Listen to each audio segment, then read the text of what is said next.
Peggy 18.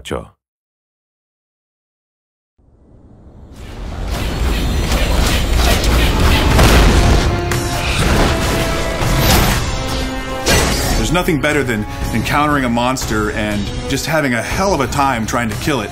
And you finally triumph and you have that sense of accomplishment. You know, there may be 10 ways to defeat this enemy. One way is the best, and you figuring that out is what makes that exciting. I think one of the challenges in making a new fantasy world that's unknown to players is it needs to feel familiar without being just a clone of things that are done before. Get it? Yep. All right. We've sort of taken a very dark spin on some of the classic creatures you might expect to find in a fantasy game. As if we didn't have enough troubles. As an animator, we have some great creatures in the game that are super fun to hand key. We look at references, spiders and alligators, reptiles, birds, all these things. And it's going on the stage and shooting all day in motion capture. Action. The studio here is great to just fire it up. You could take an idea, motion capture it, process it, and put it in the game, on the same day. Run for it! We're trying to give the player an experience of wanting to move through the areas and kill all the creatures that are stopping them, not just for the sake of killing the creatures, but to find out what's going on. Somebody please! Help me!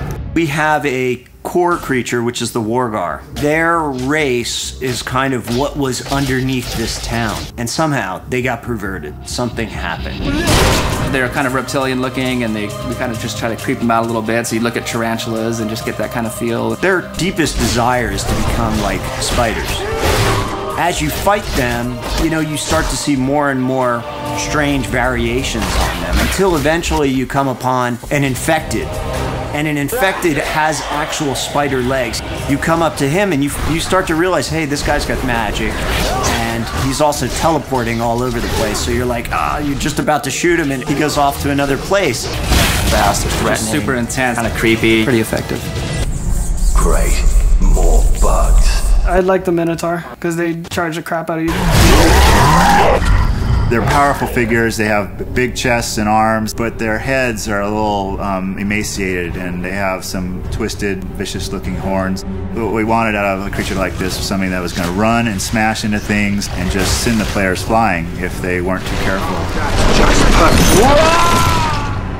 I'm loving the assassin right now. She's a very kind of sexy, quick character that takes on the guys and pops through different environments. Basically, her head is on a staff, and she also teleports like the infected Wargar. What she does is she'll place this staff in the world, and you're like, what the hell's going on? Next thing you know, this staff is fighting you, and she's fighting you. Anuvan is the dark force behind whatever badness is happening throughout the land.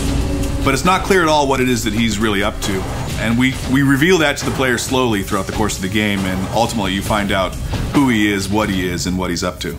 Good for you. When you walk into an arena, you have to take the time to look at the enemies that are there and what their strengths and weaknesses are, and then figure out what is your best strategy to go in there. It's not going to be the same every time. You're going to have to use some tactics and some planning. Because the best combat to me is one where I'm using my brain and I'm thinking of the trade-off. Action, chaos, then you take a breather and you get a story moment, and then it leads you on your path. I think overall it's just this really rich experience. It's a great world to delve into.